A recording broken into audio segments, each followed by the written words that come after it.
చెత్త పన్ను రద్దు చేసాం అన్నాడు. ఆ చెత్త పన్ను వేసింది ఎవరు? హిస్టరీలోకి వెళ్ళండి. చెత్త పన్ను వేసింది ఎవరు? ఆయన హయాంలో కదా చెత్త పన్ను వేసింది. అదేదో పెద్ద దీనిలాగా చెత్త పన్ను చేశారంట, కానీ వచ్చే అక్టోబర్ నాటికి చెత్త తీస్తారంట. రాష్ట్రంలో ఉన్న 83 లక్షల టన్నుల చెత్తని వచ్చే అక్టోబర్ నాటికి తీస్తారంట. ఇప్పుడు తీరు, అప్పుడు దాకా చెత్త మధ్య బతకాలి. ఇప్పుడే చెప్పా, గుంతలు పోడ్చడానికి డబ్బులు ఇవ్వడం కూడా పెద్ద విజయం కింద నమోదు చేసుకుని మాట్లాడుతున్నారు. దానికి కూడా శంకుస్థాపన చేస్తున్నారు. రోడ్ల మీద గుంతలు పోడ్చడానికి ముఖ్యమంత్రి స్థాయి నాయకుడు వెళ్ళి శంకుస్థాపన చేయడం ఈ దేశంలో ఎక్కడ జరగదు. అది ఒక్క చంద్రబాబు నాయుడు గారికి సాధ్యం అవుతుంది. గీత కార్మికులకి మద్యం దుకాణాల్లో 10% వాటా ఇచ్చాం అని నిన్న అసెంబ్లీలో చంద్రబాబు నాయుడు గారు చెప్పారు. ఎక్కడైనా ఇది గీత కార్మికుల వాటా అని ఒక్క షాపు మీరు కేటాయించినట్టు చూపిస్తే మేము దేనికైనా సిద్ధమని చెప్తున్నా. ఒక్క షాప్ అయినా గీత కార్మికులు కేటాయించారా? అసలు నోటిఫికేషన్లో గీత కార్మికుల కోసం అని కొన్ని షాపులు కేటాయిస్తున్నట్టుగా నోటిఫికేషన్ ఇచ్చారా మీరు? మరి అది ఒక విజయం కింద మీరు ఎలా చెప్తారు? గీత కార్మికులకు మద్యం షాపుల్లో 10% కేటాయించామని ఎలా చెప్పుకుంటున్నారు? నేను అడుగుతున్నా సూటిగా, ఏ గీత కార్మికుడికి కోటా కింద మీరు షాపు కేటాయించారో అనౌన్స్ చేయండి, చెప్పండి. పలానా షాపులు ఈ కోటా కింద ఇచ్చామని చెప్పి ముందుకు రండి. ఎందుకు వచ్చిన అబద్ధాలు? బయట అబద్ధాలే, లోపల అబద్ధాలేనా? ఆ రోజు కుల కార్పొరేషన్లో పెట్టారు జగన్మోహన్ రెడ్డి గారు, దానివల్ల ఏం ఉపయోగం లేదు, అక్కడ బెంచీలు బలాలు తప్ప కనీసం ఏమీ లేదని చెప్పి ఎద్దేవా చేసిన చంద్రబాబు నాయుడు గారు అధికారంలోకి వచ్చిన వెంటనే మళ్ళీ ఇప్పుడు వాళ్ళ కార్యకర్తలతో కుల కార్పొరేషన్లకి నామినేటెడ్ పోస్టులు నియామకాలు చేసుకున్నారా లేదా?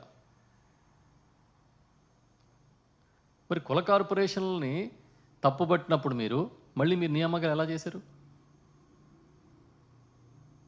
మేము అడుగుతున్నాం.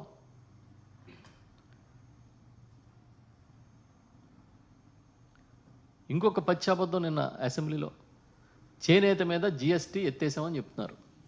చూపించండి ఆదేశాలు, మీరు ఇచ్చిన ఆదేశాలు చూపించండి.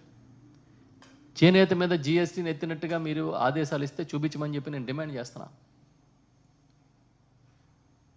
అసలు జిఎస్టీని తీసేయడం అనేది రాష్ట్ర ప్రభుత్వం చేతిలో ఉంటుందా?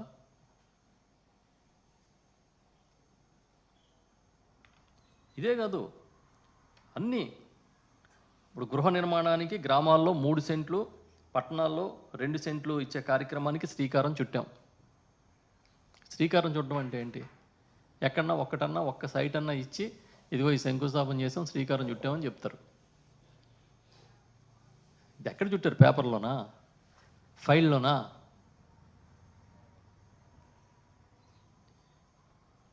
ఇదే కాకుండా అట్టడుగునున్న 10% పేదలను పైకి తెచ్చేందుకు కూడా P4 విధానాన్ని జనవరి నుంచి అమలు చేస్తాం. ఇలాంటి కబుర్లు అసలు మనం వింటే ఏదో జరిగిపోతుంది ఈ రాష్ట్రంలో, అద్భుతం.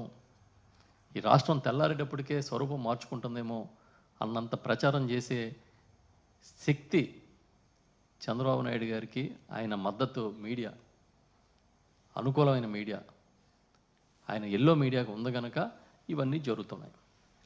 ఇంకా సూటిగా ఒక విషయం అడుగుతున్నాం, ఈ రాష్ట్రం అప్పుల గురించి.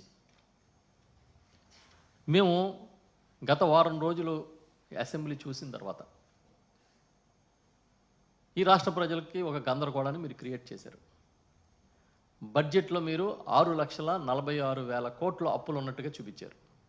పయ్యావుల కేశవ్ గారు, గౌరవ ఆర్థిక మంత్రి గారు ప్రవేశపెట్టిన బడ్జెట్లో.